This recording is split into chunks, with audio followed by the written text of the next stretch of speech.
Hello दोस्तों, संपूर्ण रामायण में आप सभी का एक बार फिर से स्वागत है। पिछली कहानी में हमने आपको बताया कि जब हनुमान जी द्रोणागिरी पर्वत पर पहुंच जाते हैं तो वह देखते हैं कि पूरा पर्वत दिव्य औषधि गुणों वाली अनेक जड़ी बूटियों से भरा हुआ है, जिसे देखकर हनुमान जी को नहीं समझ आ रहा होता है कि उसमें से अमृत संजीवनी कौन सी है। लेकिन वक्त की कमी होने के कारण हनुमान जी प्रतीक्षा नहीं कर सकते थे। तब हनुमान जी विकट रूप धारण कर लेते हैं और औषधि से भरा हुआ पूरा पर्वत ही उठा लेते हैं और लंका की तरफ चल देते हैं। दोस्तों, आज के भाग को शुरू करने से पहले आप सभी से एक रिक्वेस्ट है कि वीडियो अगर पसंद आए तो वीडियो को लाइक कर लें। अगर आप चैनल पर नए हैं तो बेल आइकन पर क्लिक करके चैनल को सब्सक्राइब कर लें, जिससे कि संपूर्ण रामायण के सभी भाग आप आसानी से देख पाएं।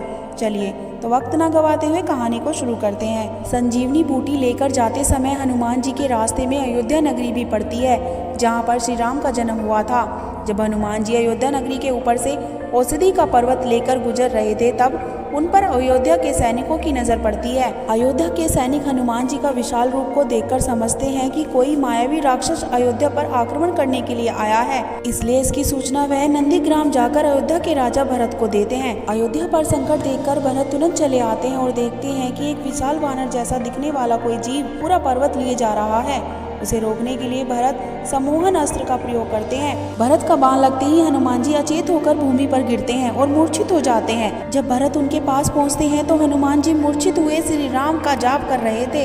हनुमान जी को मूर्छित में श्री राम का नाम जपते देखकर भरत जी को यह आभास होता है कि ये निश्चित ही कोई राम भक्त है, जिस पर बाण चलाकर उन्होंने घोर पाप किया है। अपने कार्य का पश्चाताप करते हुए भरत हनुमान जी को जगाने का प्रयास करते हैं। कुछ ही देर में हनुमान जी होश में आ जाते हैं और भरत को देखकर आश्चर्य में पड़ जाते हैं, क्योंकि भरत जी का चेहरा उनके आराध्य श्री राम के जैसा ही दिखाई पड़ रहा था। जय श्री राम कहते हुए हनुमान जी उठ खड़े होते हैं। तब हनुमान जी अपना परिचय देते हैं तथा भरत का परिचय पाकर अत्यंत प्रसन्न होते हैं, क्योंकि उनके आराध्य श्री राम के छोटे भाई भरत से उनकी पहली बार भेंट हुई थी। हनुमान का परिचय जानकर भरत उनसे श्री राम, लक्ष्मण और माता सीता के सुकुशल होने की खबर पूछते हैं। तो व्यतीत होकर हनुमान जी भरत को माता सीता के हरण, लंका में युद्ध तथा लक्ष्मण मूर्छित का समाचार भरत को सुनाते हैं, जिसे सुनकर भरत जी विलाप करने लगते हैं कि उनके कारण श्री राम, लक्ष्मण और माता सीता को इतने दुख भोगने पड़ रहे हैं। लेकिन समय की कमी होने के कारण हनुमान जी भरत को धीरज बंधाते हुए संजीवनी लेकर वहां से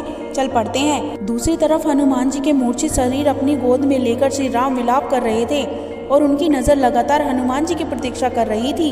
अचानक बजरंगबली हनुमान जी विशाल रूप में हाथ में पर्वत उठाए आते हुए दिखाई देते हैं और सभी के चेहरे पर एक संतोष की झलक दिखाई नजर आती है।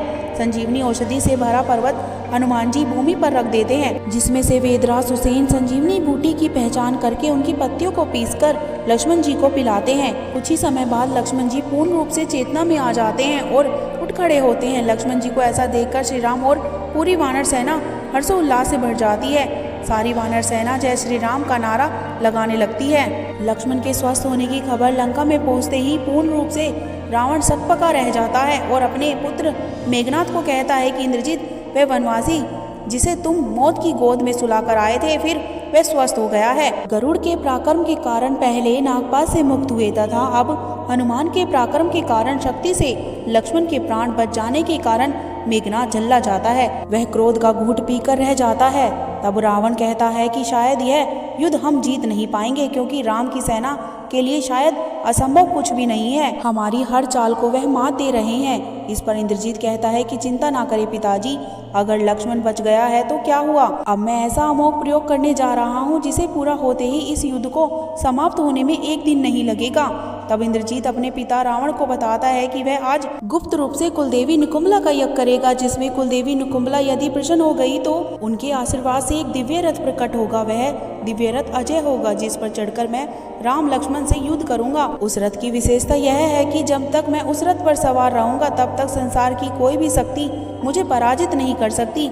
इंद्रजीत अपने पिता रावण से आग्रह करता है कि मैं आज ही देवी निकुंभला का यज्ञ आरंभ करता हूँ, लेकिन इसकी सूचना आपको और मेरे सिवा किसी और को नहीं होनी चाहिए। आप एक सेना तैयार करके कुछ बचे हुए योद्धा के साथ रणभूमि में भेज दीजिए, ताकि राम और लक्ष्मण उनसे युद्ध करने में उलझे रहें तथा मैं अपने गुप्त रूप से अपना यज्ञ बिना किसी बाधा के संपन्न कर सकूं। दोस्तों, संपूर्ण रामायण का यह भाग हम यहीं पर समाप्त करते हैं। उम्मीद करती हूँ कि संपूर्ण रामायण आपको मेरे शब्दों में पसंद आ रही होगी। वीडियो अगर पसंद आए तो वीडियो को लाइक कर ले, चैनल को सब्सक्राइब कर ले और कमेंट बॉक्स में जय श्री राम लिखना ना भूलें।